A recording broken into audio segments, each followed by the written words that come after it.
नमस्कार दोस्तों, स्वागत है आप सभी का हमारे चैनल भक्ति ज्ञान में।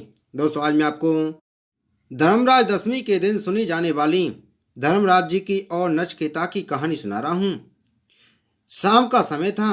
पक्षी अपने अपने घोंसले की ओर लौट रहे थे, पर वह बड़ा चला जा रहा था बिना किसी थकावट और पछतावे के। उसे अपनी मंजिल तक पहुंचना ही था। यही उसके पिताजी की आज्ञा थी। उसका लक्ष्य था यमपुरी, वही यमपुरी जहाँ यमराज जी निवास करते थे। उसे यमराज से ही मिलना था, यही उसके पिता का आदेश था। लगातार 3 पहर तक चलने के बाद वह यमपुरी के द्वार पर जा पहुंचा। वहां पर 2 यमदूत पहरा दे रहे थे। उन्होंने जब उस बालक को देखा तो आश्चर्यचकित रह गए। कौन है यह बालक जो मौत के मुंह में चला आ रहा है? दोनों सोचने लगे।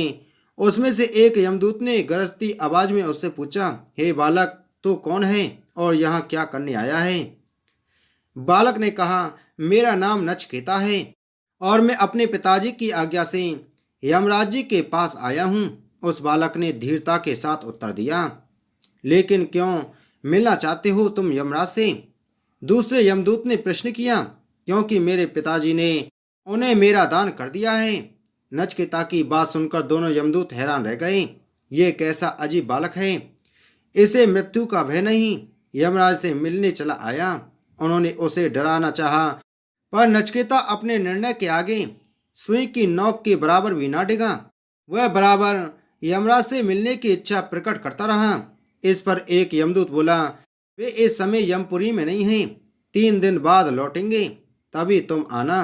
कोई बात नहीं, मैं 3 दिन तक प्रतीक्षा कर लूंगा, नचिकेता ने उत्तर दिया और वहीं द्वार के पास बैठ गया। सहसा उसकी आंखों के आगे बीतती हुई एक एक घटना चित्र की भांति घूमने लगी। नचिकेता के पिता ऋषि वाजश्रवा ने एक बड़े यज्ञ का आयोजन किया था। विद्वानों, ऋषि मुनियों और ब्राह्मणों को उसने यज्ञ में आमंत्रित किया।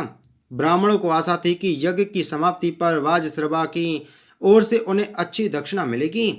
लेकिन जब यज्ञ समाप्त हुआ और वाजश्रवा ने दक्षिणा देनी शुरू की तो सभी आश्चर्यचकित रह गए।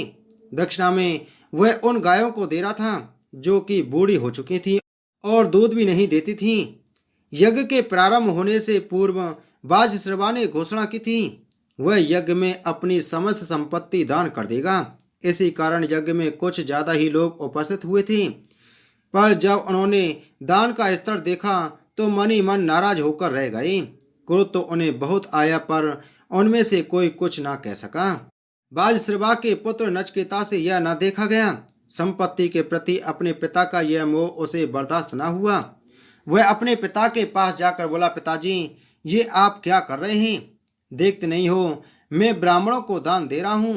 वाजश्रवा ने कहा, लेकिन ये गायें तो बूढ़ी हैं, जबकि आपको अच्छी गाय दान में देनी चाहिए, नचिकेता ने विनम्रतापूर्वक कहा।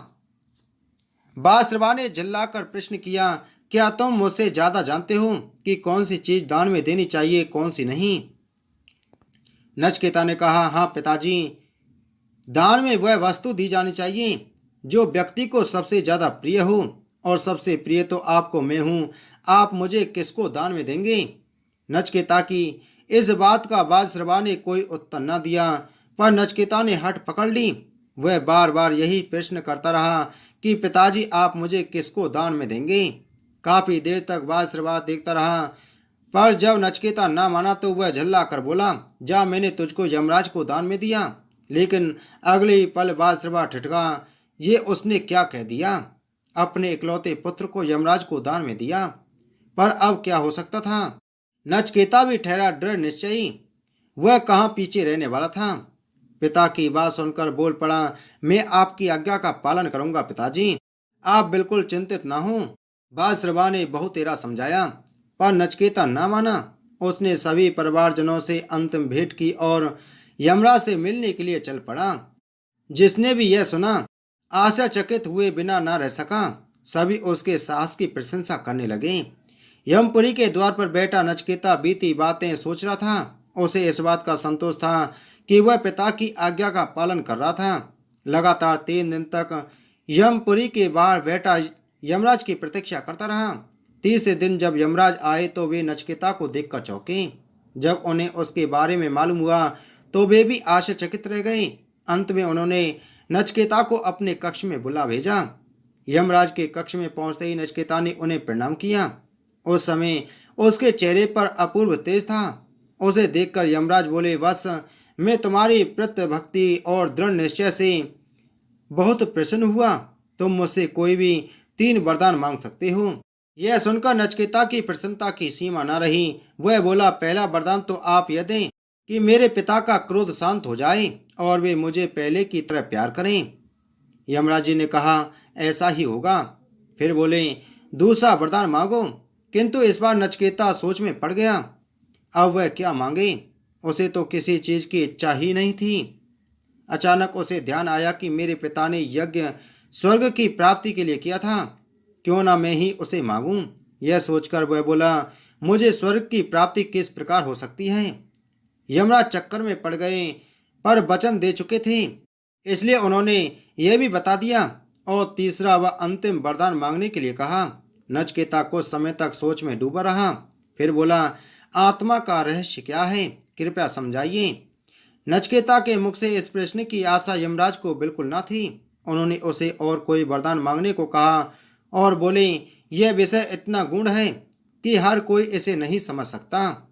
पर नचिकेता अपनी बात पर अड़ा रहा और निर्णायक स्वर में बोला, अगर आपको कुछ देना ही है तो मेरे इस प्रश्न का उत्तर दें, अन्यथा रहने दें, क्योंकि मुझे अन्य कोई भी वस्तु नहीं चाहिए। वे उसे आशीर्वाद देते हुए बोले, बस ये ऐसा रहस्य है जो मैं भी नहीं जानता, पर यदि तुम ज्ञान प्राप्त करो और विद्या अध्ययन करो तो तुम्हें सिर्फ इसी प्रश्न का ही नहीं बल्कि संसार के सभी प्रश्नों का उत्तर प्राप्त हो सकता है, क्योंकि विद्या वह खजाना है जिसकी बराबरी संसार की कोई दूसरी वस्तु नहीं कर सकती। उसके बाद यमराज ने नचिकेता को आशीर्वाद देकर उसे उसके पिता के पास वापस भेज दिया। वहां से लौटने के बाद नचिकेता अध्ययन में लग गया, क्योंकि जीवन की सही राह उसे प्राप्त हो चुकी थी। उसी राह पर चलकर वह एक बहुत बड़ा विद्वान बना और सारे संसार में उसका नाम अमर हो गया। हे यमराज जी, आपने नचिकेता पर जैसी कृपा की, ऐसे ही आप अपने सभी भक्तों पर कृपा करना। कहानी कहने वाले, सुनने वाले, हुंकारा भरने वाले और सभी परिवार वालों पर करना। बोलो धर्मराज जी महाराज की जय।